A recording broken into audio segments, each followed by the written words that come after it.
ॐ नमो भगवते वासुदेवाय। नारायणं नमस्तुत्यं नरं नरोत्तमं देवीं सरस्वतीं व्यास ततो जयमुदीरयेत्। मूकं करोति वाचालं पङ्गुलङ्घायते गिरिं यत्कृपातमहं वन्दे परमानन्दमाधव। त्रयोदश अध्याय। सुतोवाच विदुरतीर्थयात्राक्रमे मिलिले मैत्रेय आश्रमे। केतें दिन तहीं थाई आत्मार तत्व ज्ञान पाई। हस्तिना नगरे विश्वासे मिलिले युधिष्ठिर पासे। जानिबा पाई तार गति स्वभावे साधु धीर मति। मैत्रेय आगे जेबा प्रश्न करि पाइले आत्मज्ञान। तेणु गोविंद भक्ति जात केवल नाही शत्रु मित्र। विदुर देखी धर्मसूत बंधु आगमे कृतकृत्य। संगते घेनी चारि भाई न मिले आसने बसाई। जुजुषु धृतराष्ट्रसूत संगते घेनी शारदवत। गांधारी द्रौपदी सहिते सुभद्रा उत्तरा समेते। आगे गमन्ति देवी कुंती अन्ये सहृद बंधु ज्ञाति। पंडुर जेते बंधु जने मिलिले हरस बदने।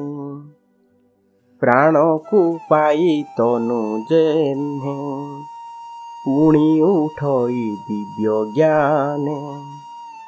सकले मिली तार पासे बंदिले जे जाहा विश्वासे। अनाई विदुर बदन आनंदे अश्रु जल पूर्ण। सकल पूजा विधि करी राजन करे कर धरी। विदुरे बसाई आसने पासे भुंजई सुख मने। तार बदन राजा चाही आनंदे घेनी चारि भाई। उच्चे पचारि प्रीति वाणी जेमन्ते सर्वलोके शुणी। युधिष्ठिरोवाच हेता तो काहू तो अग्रते आम्भ कुशल तोर चित्ते। स्मरण करु तीर्थ भ्रमे वन गहन बहु श्रमे। तुम्भर छाया आश्रे करी सकल कष्ट ही पासोरी। विपद दशा जेते होई बने बंचिलु पांच भाई। माता सहिते जतु घरे अग्नि दहन महाघोरे। विष भक्षण आदि जेते तो आगे कहिबी मुकेते।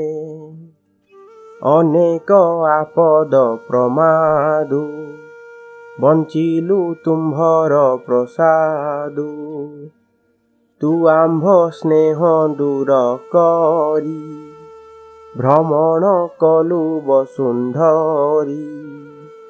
ଉଦାସୀ ପଥିକ ଲକ୍ଷଣେ ଏକା ତୁ ବୁଲୁ ବନେ ବନେ। କିପରି ପ୍ରାଣ ରକ୍ଷା କରୁ ଏ ପଥ ଶ୍ରମ କେହ୍ନେ ହରୁ।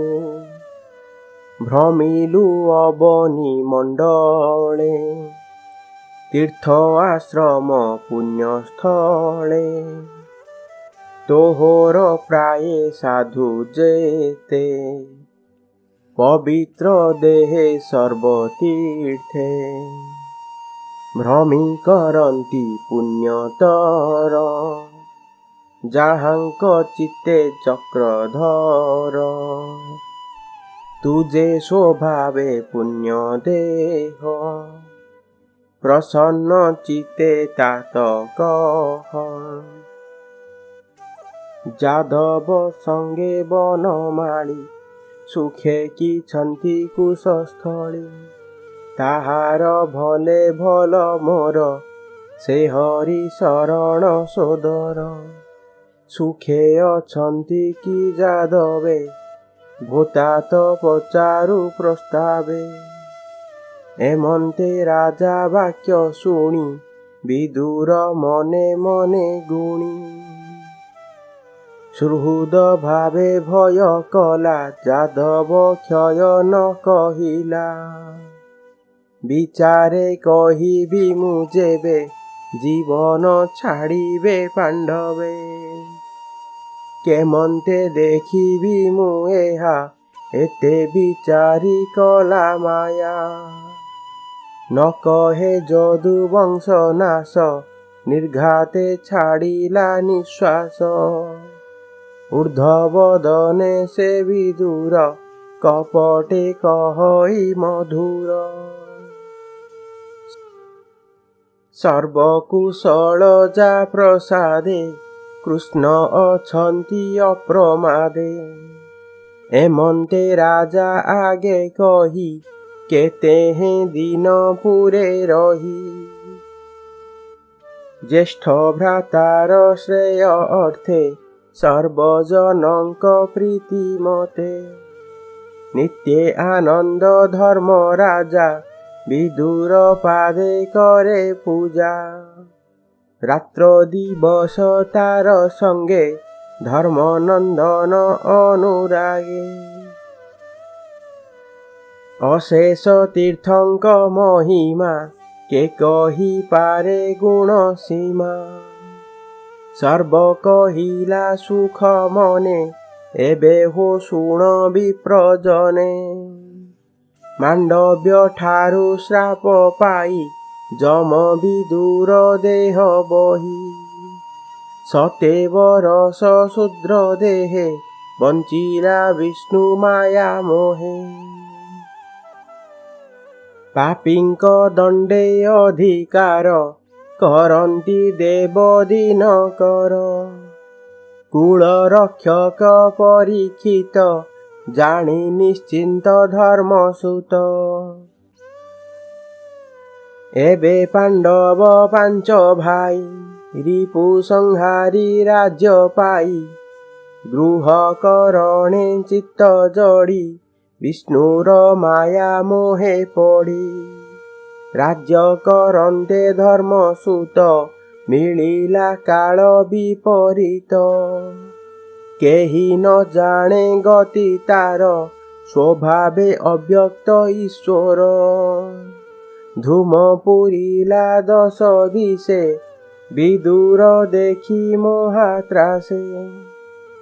ବସିଲା ଧୃତ ରାଷ୍ଟ୍ର ମେଳେ ବିଶ୍ୱାସେ କହେ କର୍ଣ୍ଣ ମୂଳେ।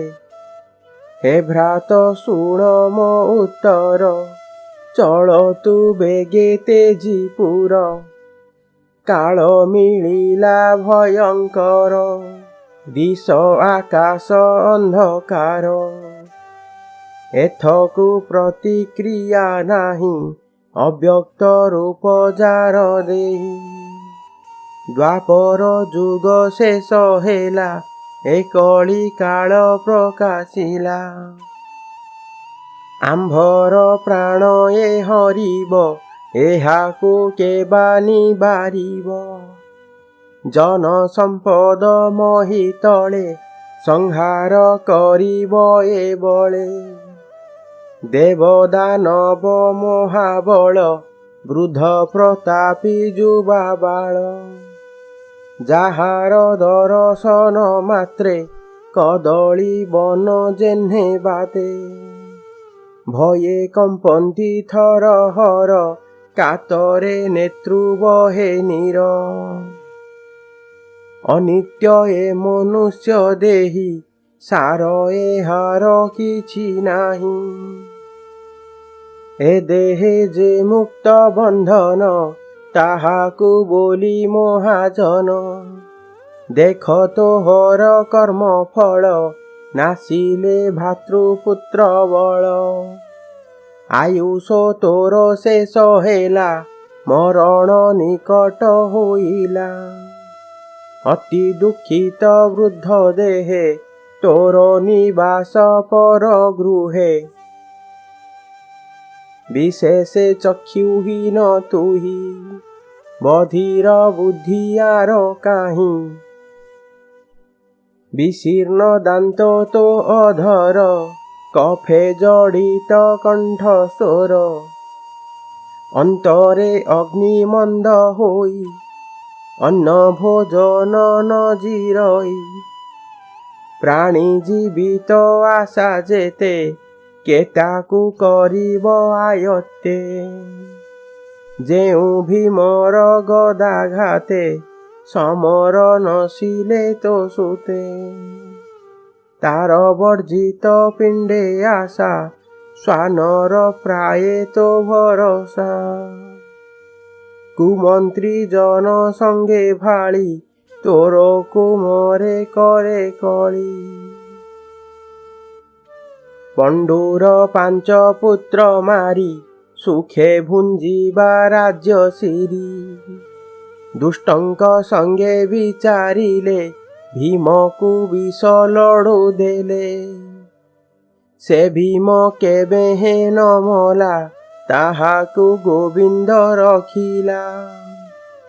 ଯତୁର ଘରେ ଅଗ୍ନି ଦେଲେ ସେବେଳେ ପାଣ୍ଡବେ ନ ମଲେ। ପୁଣି କପଟ ପଶା କରି ଧନ ସମ୍ପତ୍ତି ଅପହରି।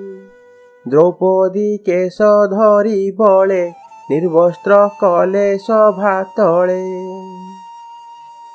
ଏ ଆଦି ଯେତେ କର୍ମ କଲେ ତୁ ତାହା ଶୁଣିଅଛୁ ଭଲେ। ସେ କିମ୍ପା ତାଙ୍କ ଚିତ୍ତୁ ଜୀବ ମନୁଷ୍ୟ ଜନ୍ମର ସ୍ୱଭାବ।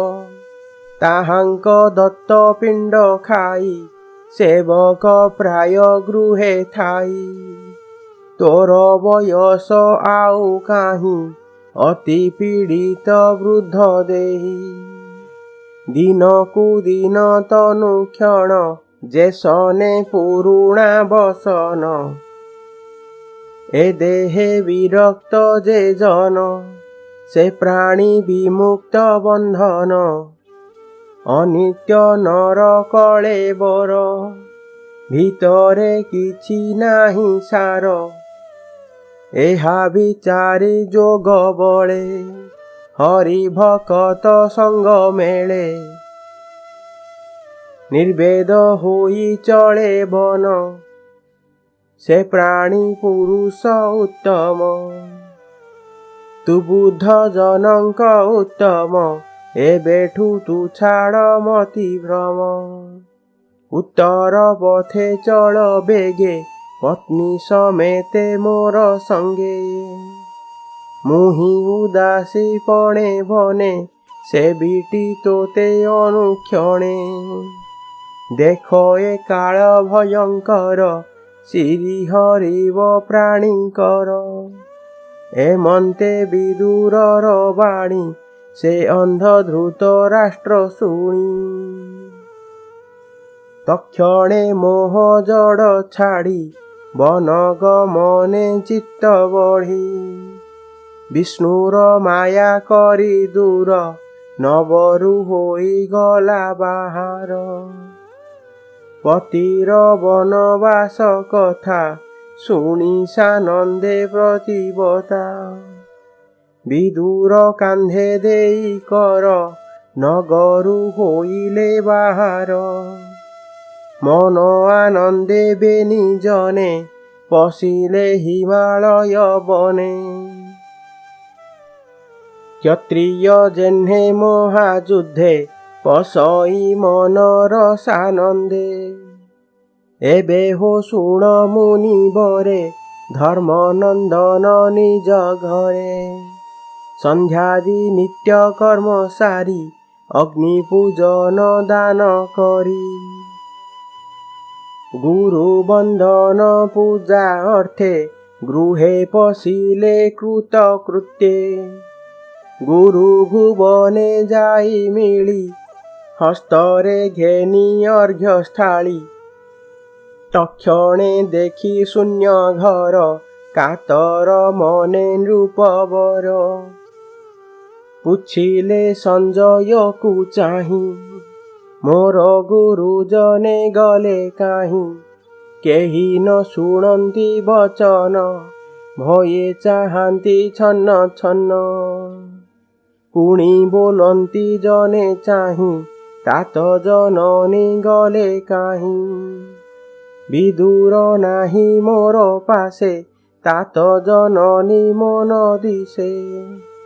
ଲୋଚନେ ନ ଦିଶଇ ପଥ ଦଇବେ ବୟସେ ବୃଦ୍ଧତ୍ୱ। ପୁତ୍ରଙ୍କ ମରଣେ ଦୁଃଖିତ କେବଳ ଦେଶେ ଉପଗତ। ନପୁଣ ପୁତ୍ର ଶୋକ ଜାଳେ ପ୍ରାଣ ଛାଡ଼ିଲେ ଗଙ୍ଗା ଜଳେ। ବନ୍ଧୁ ସୁହୃଦ ପୁତ୍ର ନାଶେ ମୋର ଜନନୀ तात ତ୍ରାସେ। ଦୁଃଖ ସାଗରେ ନିମଜ୍ଜିଲେ ମୋର ଦୁଷ୍କୃତ କର୍ମ ଫଳେ।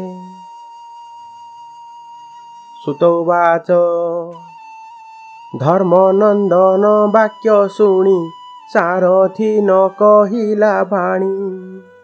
ନ ଦେଖି ଧୃତରାଷ୍ଟ୍ର ପାଶେ ଅତି ପୀଡ଼ିତ ସ୍ନେହ ବସେ। ବିରହ ଦୁଃଖରେ ବିକଳ ନୟନୁ ବହେ ଅଶ୍ରୁ ଜଳ। ପୁଣି ସେ ମନେ ଧୈର୍ଯ୍ୟ ଧରି ହସ୍ତେ ପୋଛିଲା ନେହୁ ବାରି।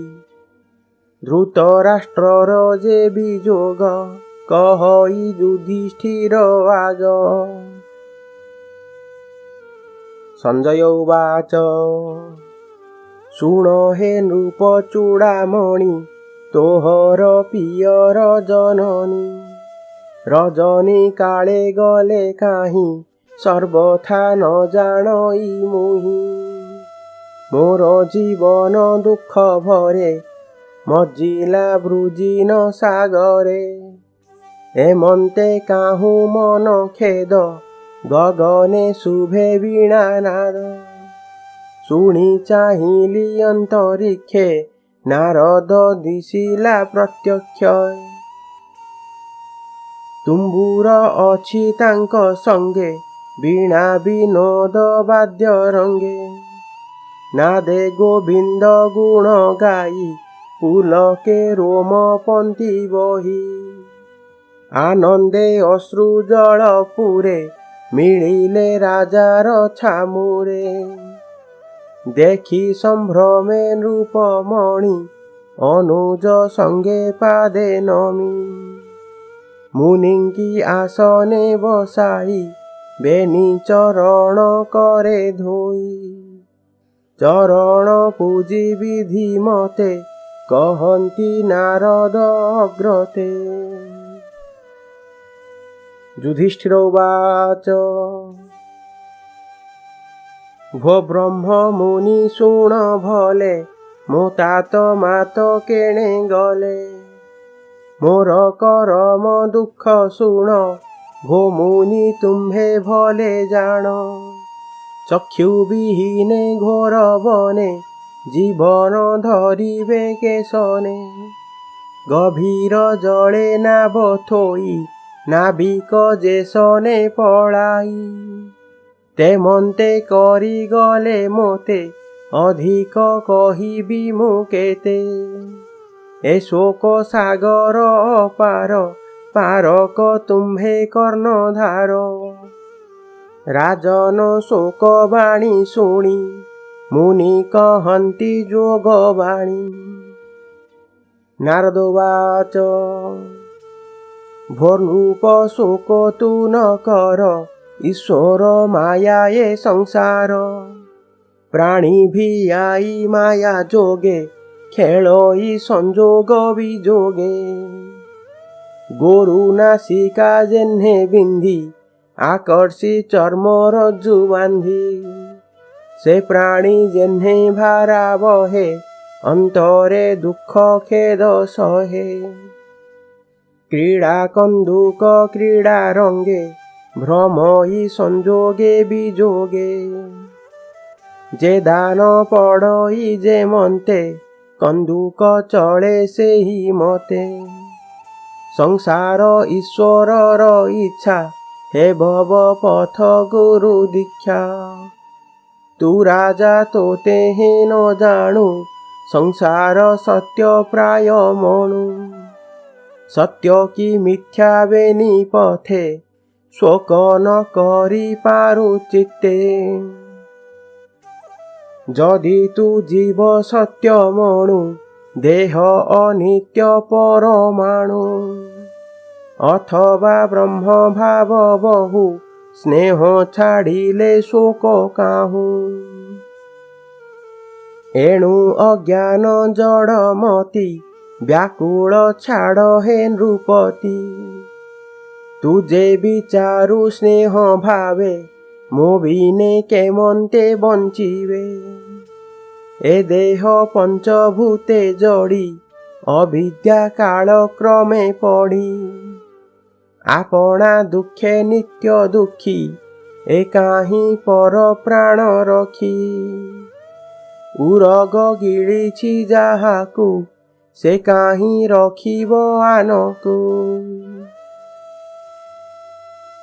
ଦେଖ ପ୍ରତ୍ୟକ୍ଷେ ନୃପବର ବିଷ୍ଣୁର ମାୟା ଖେଳ ଘର। ସ୍ୱଭାବେ ନାହିଁ ଯାର ହସ୍ତ ହସ୍ତ ଥିଲାର ସେ ଆୟତ୍ତ। ଦ୍ୱିପଦ ଚତୁଷ୍ପଦ ଯେତେ ନିଦେ ତାହାଙ୍କ ଆୟତ୍ତେ। ବଡ଼ଙ୍କ ଭକ୍ଷ ହୁଅନ୍ତି ସାନେ ସେ ନାଶ ଯାନ୍ତି ଅନ୍ୟେ ଅନ୍ୟେ। ଏ ଜୀବ ଜୀବଙ୍କ ଆହାର କେବଳ ନିର୍ବଳ ବିଚାର। ସେ ହରି ନିତ୍ୟ ବିଶ୍ୱରୂପେ ନର ଶରୀରେ ମୋହ କଳ୍ପେ। ଏକଇ ଆତ୍ମା ନର ହରି ଭାବେ ଅଶେଷ ଦେହେ ପୁରୀ। ଅନ୍ତର ବାହାରେ ପ୍ରକାଶ ସେ ଭୋଗ୍ୟ ଭୋକ୍ତା ହୃଷିକେଶ। ଏ ମାୟା ଦୁରନ୍ତ ତାହାର କେ କରି ପାରିବ ଗୋଚର। ଭାରା ନିବାରେ ତନୁ ଧରି ଦୁର୍ଜନ ସମୂହ ସଂହାରୀ। ନିଜ ଜନଙ୍କୁ ରକ୍ଷା କରେ ଏମନ୍ତେ ସଂସାରେ ବିହରେ। ଦେବଙ୍କ କାର୍ଯ୍ୟ କରି ତୋଷେ ଏବେ ବର୍ତ୍ତଇ ଅବଶେଷେ। ଯାବତ ଥିବ ଚକ୍ରଧର ତାବତ ତୁମ୍ଭ ଅଧିକାର। ଏବେ ହୋ ଶୁଣ ମହାରଥା ତୋ ତାତ ଜନନୀ ବ୍ୟବସ୍ଥା। ବିଦୁର ଧୂତ ରାଷ୍ଟ୍ର ବେନି ସଙ୍ଗତେ ପତିବ୍ରତା ଜ୍ଞାନୀ। ସେହି ମବନ୍ତର ଦକ୍ଷିଣେ ଋଷି ଆଶ୍ରମ ଘୋର ବନେ। ଯେ ସପ୍ତ ସ୍ରୋତ ସୁର ନଦୀ ଭରତ ଖଣ୍ଡେ ଯେ ପ୍ରସିଦ୍ଧି। ସେ ଜଳେ ନିତ୍ୟ କରି ସ୍ନାନ ଅନଳେ କରି ହୋମ ଦାନ। କେବଳ ଜଳ ଗ୍ରାସ ଭକ୍ଷୀ ଶରୀରେ ଜୀବ ଆତ୍ମା ରଖି। ବିଗତ ରାଗ ଇନ୍ଦ୍ରି ଗଣେ प्रणवे निश्वास धारणे दृढ़ आसने बसी धीरे षड इंद्रिय परिहरे सर्व विषय रस तेजी हरिचरण भावे भजी मन छड़ाई तीनि गुणे समाधि गोविंद चरणे विज्ञान आत्मा ज्ञान भरी जीव परम एक करी प्रवेशी अनाहत पुरे गोविंद नाम धरी धीरे गगने गमन प्रवेश कियबा रहे अवशेष त्रिगुण माया नाश करी बसई इंद्रिय संहरी सर्व विषय जोग बले निबारी आसन निश्चले निश्चल स्थाणु प्राय लखी केयबा तारे विघ्न इच्छी आज हूँ 5 दिन अंते प्राण छाड़िबे जोग पथे रजनी काले वृक्ष मूले पवन जोगे दाबानले दहन होइब शरीर ता पत्नी थिब जे बाहार तक्षणे स्वामी धरी कोले दहन होइब अनले ता देखी विदुर शरीर हरस शोकरे कातर हृदेशु मरी नर हरि बेगे से बनु अपसरी तीर्थ से बने आगमन करिब शुण हे राजन एमंते राजा आगे कही तंबुरु तुले बीणा बाई आकाश मार्गे गले मुनि धर्मनंदन ताहा शुणी तत्वचन हृदय धरी सर्व संशय दूर करी राज्य पालने दृढ़ चित्त कहई दास जगन्नाथ। इति श्रीमद्भागवते महापुराणे पारमहंस्यां संहितायां प्रथमस्कन्धे नैमिषोपाख्याने नाम 13 अध्यायः।